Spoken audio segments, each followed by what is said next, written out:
By a show of hands or feet, who here has a toolbox? All right. Lots of hands going up. So what tools are inside? Perhaps a hammer, some screws, nails, maybe if you're brave enough, a drill. I know I'm not. These tools are really useful. However, there are many variations of items and resources we can call tools.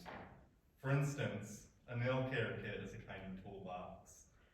You've got nail clippers, those real itty-bitty scissors that I just know my toes would get stuck in. Some of those real fancy nail care kits may even carry a pumice stone.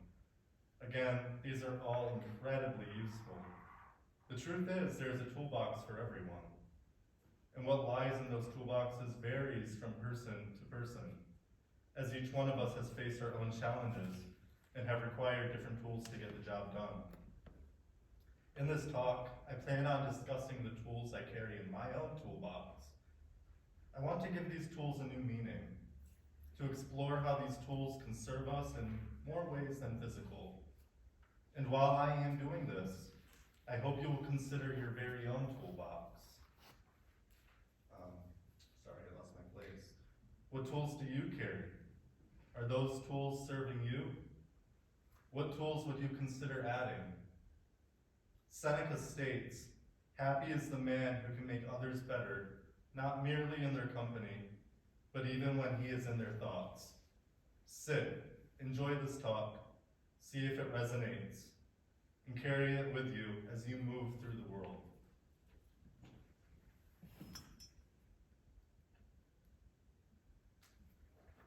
Before I get ahead of myself, I would like to introduce myself. Hi there. I'm Noah Matthew Howard. I was born just a few hills and valleys over in Coudersport. I spent most of my childhood and adolescence in between Shingle House and Oswego. That's Oswego, not Oswego. I am a 2018 graduate of Oswego Valley and furthered my education, as Sarah said, at Jamestown Community College. And in December of 2020, amidst a global pandemic, I graduated with an associate in science, individual studies with high honors. In November of 2022, I established my business, Armless Art LLC, and began selling original work, commissions, signed prints, and more. And I have recently added content creator on YouTube to my creative portfolio, posting weekly studio art vlogs, art process videos, stop motion animation, and more. I did all of this and look forward to accomplishing much more with my 2 feet. In each of these chapters of my life, I have been presented with many different obstacles and adversities to overcome. For instance, being born without my arms provided many lessons to be learned on day one. My family tells me it was pretty exciting when I began using my feet to do things, like playing with my toys or eating independently. I can honestly say, I've been doing this for longer than I can even remember. I was also a patient at Shriners Hospital for Children, receiving as many as 20 operations in attempts to correct my scoliosis or curvature of the spine. Therapy, checkups, surgeries, pain, recovery. These words accurately sum up that particular time of my life. I realize now I didn't have a lot of tools in my toolbox, so I pushed through, bottling up my feelings and doing what I have to do to get through it. In hindsight, this wasn't healthy.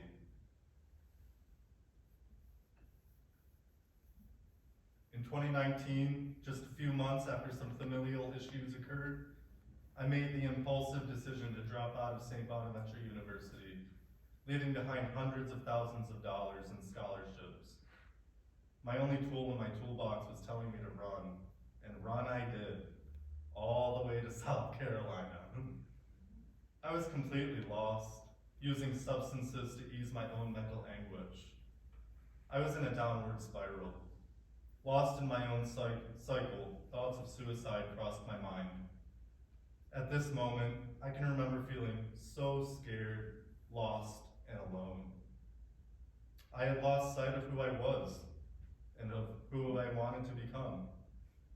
Up until this moment, I felt as though I was only surviving. At the age of 19, I realized I had not yet even started living. The only way I got through those previously mentioned obstacles and more was through trust and force. These were the only tools I had in my toolbox. I realized it was going to take a lot more than gritting my teeth. So I took the time to ask these questions of myself. Who are you? What are you here to do? And though I had lost track for quite some time, slowly, things about me came to mind. I remember the qualities and attributes that are unique to me, like creating with my feet or having the ability to adapt. I gave credit to myself for the first time for getting to this point, and that if I could get to this point, the only thing left to do was keep going.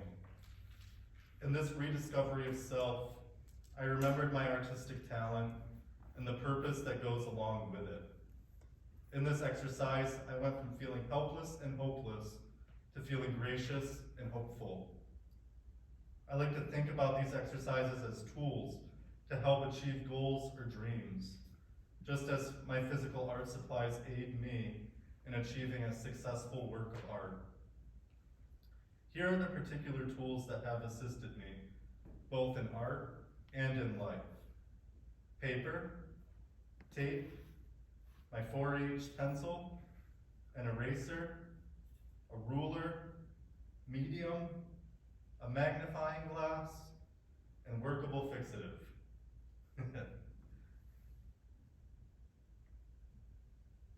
I'll now go through and discuss each supply in the order I would while creating a piece of art. So first things first, we must decide the surface on which we will be creating. Personally, I prefer working on Strathmore mixed media textured paper.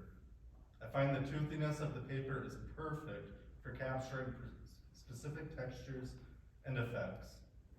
It is almost as if it reaches out and catches all the goodness from falling off the paper to the ground. The type of surface you choose should correspond with the medium you are working with. I do a lot of mixed media work, so I want a durable surface that can withstand many different layers. Think of this tool as a solid foundation on which we will create the piece. It could also represent the foundation on which we have constructed our lives. Without durability and strength, like us, our piece will crumble. The more you add, the stronger the reinforcements needed. Think of it this way. You would not want to do an oil painting on lined paper, as it would only soak through. If the foundation of your life is not strong enough, any weight added may break you down. Your colors dimmed, your edges torn and crumpled. Choose your foundation carefully and intentionally.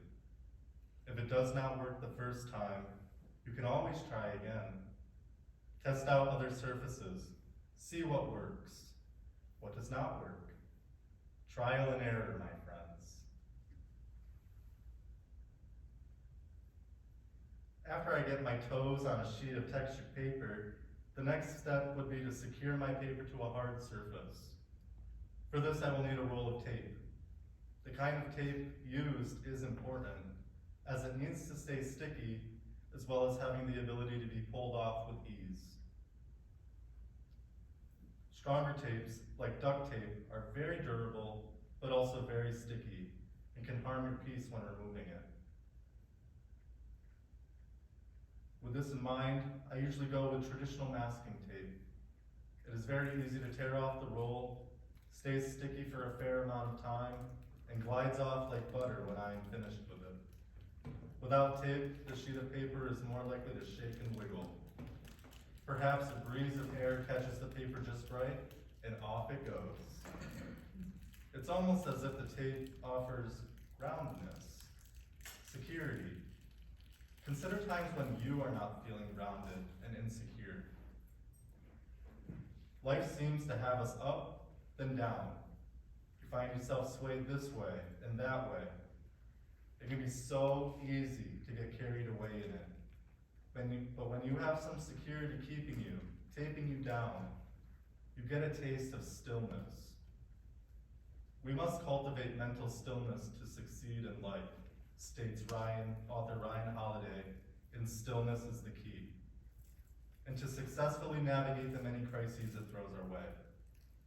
When you are up in the clouds, gone with the wind, it can be difficult to focus, to see clearly, and to navigate. How can you create when your plans are all up in the air?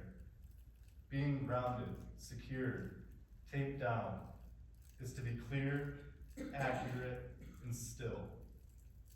It is seeing a path and moving forward. It's time to begin sketching.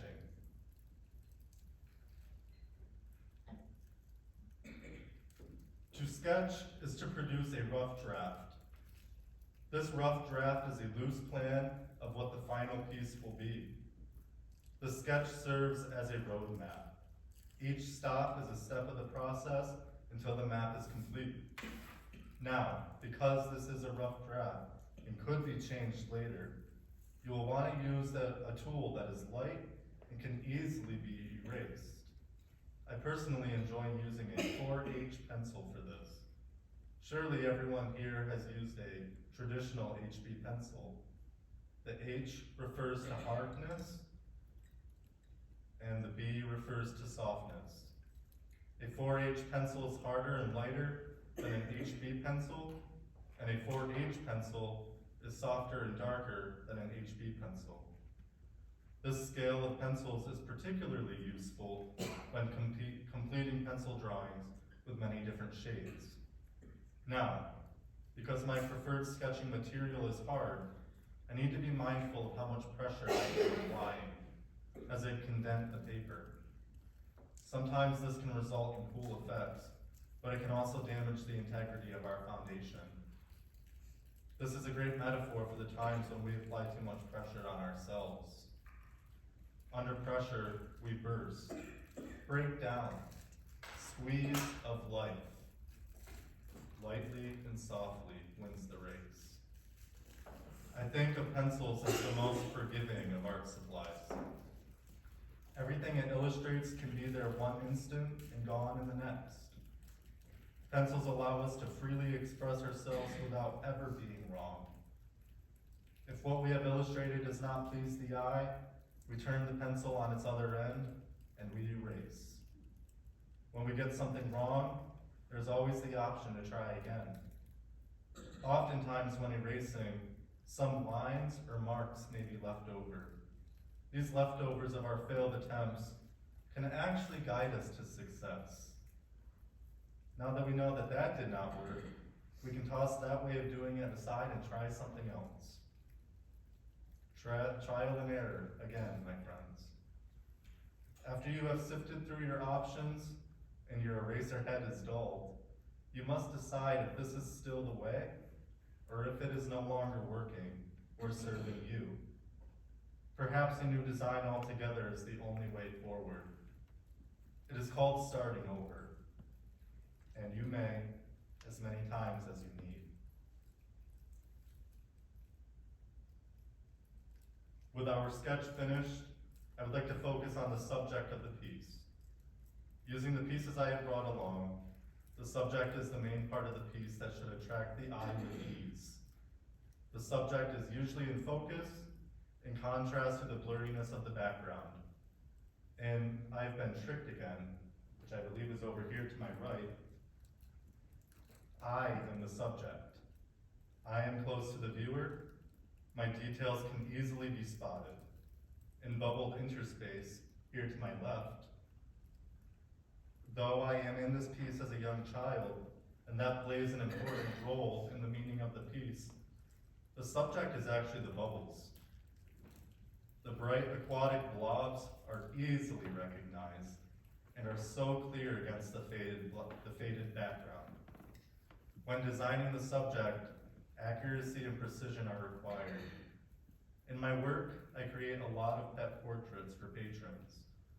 If a patron commissions me to create a portrait of their loved one, it's going to need to look semi like that loved one. One way of accomplishing accuracy is the grid method.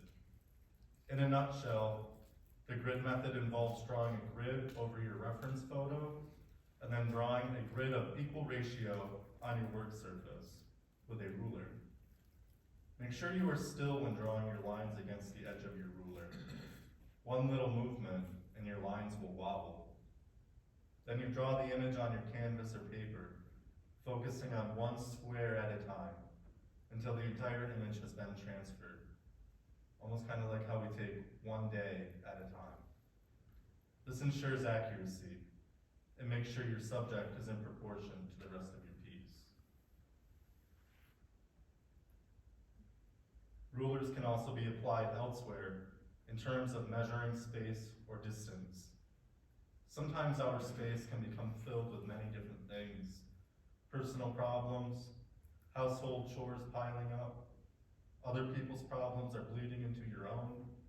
It causes a fullness that can prevent us from doing what we need to do to get the most out of life. Without space, you overflow. Without space, you have no direction. We can only sit with all that we carry because there is simply no time, no space, no energy. Free up some space. Gain perspective, distance yourself, inches, feet, yards, even miles, if need be, from the things that do more harm than help. Open up some room to be filled with things that serve you positively. I wonder, how much space do each of you have? Now that our sketch is complete, the fun of adding more permanent layers begins. For this step, we will go back to our toolbox and choose a medium, or the substance used to create an art piece. Yes, as previously mentioned, the 4H pencil used for sketching is technically a medium, but I am thinking about using materials that cannot be erased, like ink or paint. My personal medium of choice is oil pastel. Oil pastels are like really, really waxy, oily crayons. This particular medium is capable of mimicking effects of other mediums such as oil paint. The textures can be chunky, and they can also be soft and flowy. It all comes down to how much pressure you are applying when using it. I have noticed in my own work that I am very heavy-footed. When I am heavy-footed while working with my oil pastel, something real fun happens. I push down real hard, and the crayon crumbles. And so it leaves little crumbs, I like to call, behind. And sometimes those crumbs are what make the flowers in the foreground of most of my pieces. It's kind of abstract, but it's also random and by chance. And it only happens if the toothiness of the paper caught it. What about you? What medium would you choose to color your piece or your life's story? Marcus Aurelius states, "The things you think about determine the quality of your mind. Your soul takes on the color of your thoughts." I'll be the first to admit, I have pretty colorful thoughts. However, things are not always so bright. Everyone is different. Would you choose a medium of transparency, like watercolor? Or do you prefer things more binary, black and white? If so, I recommend pen and pointillism with a traditional ballpoint Bic pen. Whoever you are, I am positive there's a medium for you, one that accurately depicts the color of your soul. You'll never know until you try. Now, my absolute favorite part of the process is in the details. The small details either make or break your piece. If you are like me, you have a real hard time seeing, especially small things. So for this, I will need my magnifying glass to enhance parts of my piece. that I may otherwise look over with my naked eye. It assists in seeing what is really there. I'm sure in this day and age, there's an app that you can get to magnify anything, but I prefer the real deal. You see, by having the courage to use a magnifying glass, you're willing and able to see hidden words, meanings, truths, details, the good, the bad, and the ugly in every piece of art. Now, imagine holding a magnifying glass up to yourself. What do you see? All of the things you were missing because you were blind to them are now in front of you.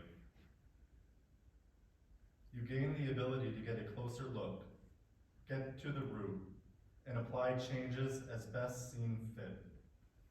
For a long time, I was blinded to my own negative thought process. There was a time when I was so deluded, I could not see how I was my own saboteur. I was blind to the fact that I was constantly putting myself aside. I was finally able to pinpoint my own problems, and finally being able to see the cause, I knew what needed to change. Had I not had the courage to take a closer look, I would have settled. I would have said, it's good enough. Have the courage to take a closer look. If you don't like what you see, change it until you do.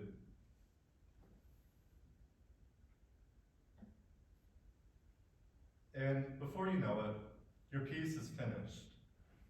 You have made your last mark, signed your name. But there is still one tool left in the toolbox. Workable fixative, which is just a fancy word for art sealant. Just comes in a spray can. It comes in a can that resembles spray paint. It needs to be shaken like one too, in order to build enough pressure inside for the can to spray out. When I first used this sealant, I feared it would disrupt the colors in my work. I assumed that the liquid would wash out the piece, but in reality, it only enhances the final piece. I like to think of this seal as a boundary between then and now. On one side of the boundary is the piece of art, maintaining its form and colors, unchanged, timeless. It truly is a moment in time. One of my favorite musical artists, Daniel Johnston, wrote a song titled, "Some Things Last a Long Time." It goes like this. Your picture is still on my wall. The colors are bright, bright as ever. The red is strong, the blue is pure. Some things last a long time. Without the seal, the reds would be weak and the blues dim. And on the other side of that boundary is the present. It's where the dust of time past collects. Germs from nearby viewers settle, especially kids. Time keeps going, and without this boundary of protection, time would eventually work away at the piece, diminishing its overall quality. This part of the process really seals the deal, no pun intended. This is what it is. It cannot be changed. Anything on top of the boundary can be wiped away, and anything under the boundary remains untouched. Another way of thinking about a boundary is in coloring outside of the lines in a coloring book. If we stay within the lines, our colors present in a way that makes sense, so we can easily identify what it is that we're coloring. If we color outside of the lines, colors begin meshing with each other. Lost my space. Meshing with each other, jumbling up the image, making it hard to depict and navigate. The same things happen when boundaries in our lives get crossed. For a while, I had no boundaries. I put myself aside and put myself through some really questionable situations. Getting in these uncomfortable situations more and more, I realized I needed to separate myself. Let us now take a look again at bubbled interspace to my left. This image depicts me as a young boy at Shriners Children's Hospital in Erie. Over the course of my treatment, I developed a fear of just about anything medical. I can't even go get my blood drawn without passing out. And I was getting to a point where I found it too hard to follow up on things medically. I had really developed a fear. I was so enveloped by the feelings and emotions of past experiences. To move forward and do what I needed to do for me and my health, I needed a divide between then and now. A reminder of how things were, and separate them from how things are now. It is not a cure-all, but this visualization helps me remember who I have been, who I am now, and who I would like to be. And now, let us view I've Been Tricked Again to my right. This piece was designed as another boundary between who I am and who I was. We all have cycles, some that serve us and others that harm us. For the first 19 years of my life, round and round the carousel I went. I had been spun around on it so many times, I was no longer surprised by anything on the ride.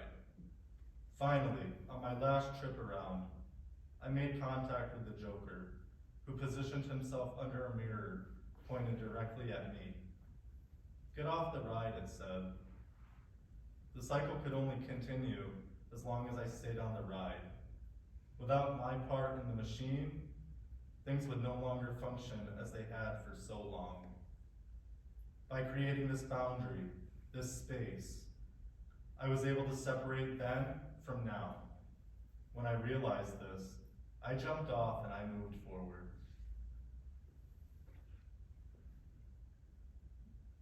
There are a few other tools worth mentioning that just could not fit in the toolbox. The first being time. Time is on our side, but only if we are maximizing it. My personal favorite author and host of the Daily Stoic podcast talks about how much time on average a human lives. And it's on average about 4,000 weeks, give or take a few. And online in his shop, he sells a calendar with 4,000 weeks on it. At the end of each week, you bubble in a bubble for that week. And you are forced to ask yourself, what do you have to show for this week? All the weeks we have already lived, we have died. We will never get that time back. And the time ahead of us is so limited, so finite. What will you do with it? Did you make the most of it? Or did you spend hours and hours doom scrolling on your phone? Ask yourself, how could I have better utilized my time here? Remember what you are here to do, whether it be an artist, a teacher, as I know many of you used to be, a librarian, whatever it is that you are here to do, get up and do it. And finally, my favorite tool, rest.